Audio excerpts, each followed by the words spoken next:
vous allez bien? On se retrouve pour l'épisode numéro 3 de la Coupe du Monde des Parisiens où aujourd'hui on a vraiment beaucoup de matchs à faire.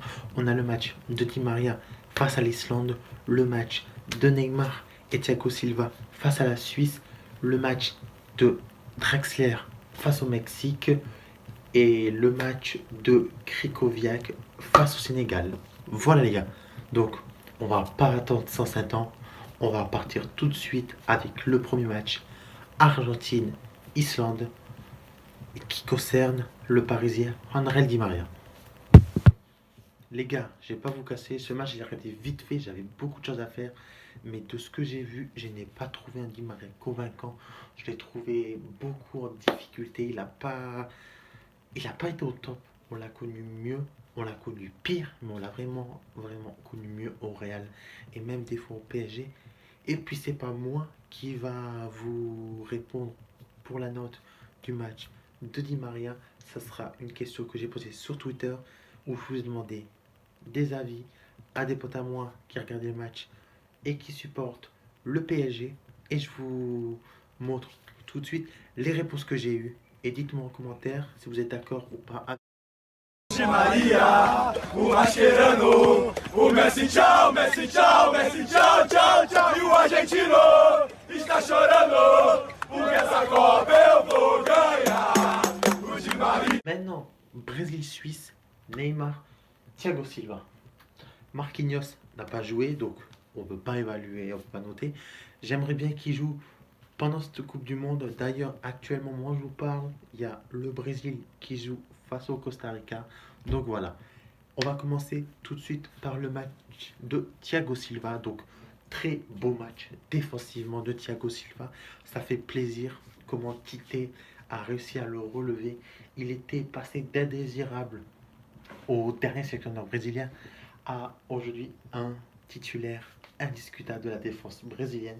Et ça fait plaisir pour Thiago. C'est un très très beau défenseur, malgré que les rageux diront c'est une pleureuse et tout ça. Mais Thiago Silva, qu'est-ce que je le kiffe ce défenseur.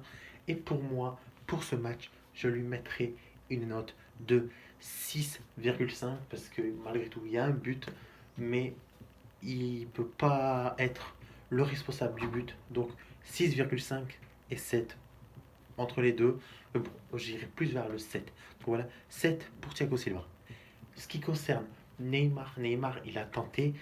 Il est beaucoup tombé. Il y a eu beaucoup de fautes sur Neymar. Je crois qu'il y a eu 10 fautes sifflées sur Neymar. C'est tout simplement énorme. Donc, à un moment, on a eu peur parce qu'on l'a vu boiter. D'ailleurs, cette semaine à l'entraînement, il est sorti très très rapidement. Il allait se faire soigner. Il n'a rien, heureusement pour le Brésil et pour nous, supporters du PSG, parce qu'on a eu une grosse frayeur. Et pour le match de Neymar, je mettrai un 6 sur 10. Troisième match de cette analyse, Allemagne-Mexique. Ce match concerne Draxler, puisque Trapp n'a pas joué et Trapp ne jouera sans doute aucun match, à moins d'avoir une hécatombe côté allemand au niveau du gardien. Mais voilà, on va pas parler de ça parce qu'on sait très bien que Trapp ne jouera pas dans cette Coupe du Monde. Du coup, nous partons sur le match de Draxler et pour moi, Draxler, c'était le meilleur côté allemand. J'ai vu certains sur Twitter qui ont dit ouais, il est nul, patati, patata. Mais ça a été le meilleur allemand. Il a tenté, il est rentré dans la défense mexicaine. Pour moi, le plus nul côté allemand, c'est Ozil, mais je vais pas aller plus loin parce que sinon on va me dire tu connais rien au foot, tu critiques Ozil, tu dis pas du mal de Draxler parce qu'il joue au PSG. Non mais les gars, il a été beau Draxler, franchement. Il est rentré dans la défense brésilienne et tout ça. Donc voilà.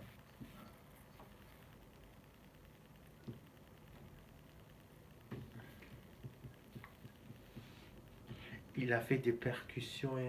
Il a fait des per- il a fait des percussions combinaisons. Il a fait des percussions, combinaisons et tout ça.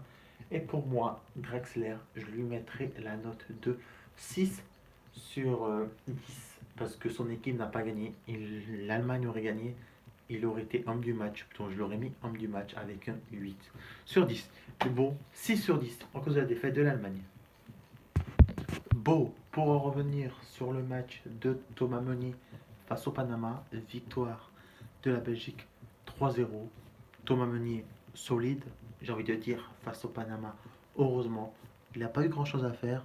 Il a été plutôt tranquille, même si on a vu une belle équipe du Panama avec une très très belle grinta. Mais Meunier n'a pas vraiment été inquiété. Donc, je mettrai la note de 5 parce qu'il n'a pas vraiment eu grand-chose à faire. On l'a pas vraiment vu. Et voilà, pour moi, un petit 5 pour le match de Meunier face au Panama. C'est pas parce qu'il a pas été beau, c'est parce qu'il a presque rien une affaire et du coup, on l'a pas vu. Du coup, voilà quoi, un 5 c'est très bien pour un match face au Panama quand tu n'as rien à faire. Le match Pologne-Sénégal avec Krikoviak. Oui, Krikoviak jouait en Angleterre cette année, mais il était prêté par le PSG. Il est encore sous contrat avec le PSG. Du coup, dans cette Coupe du Monde, c'est un Parisien. Qu'est-ce que j'ai à dire du match de Krikoviak?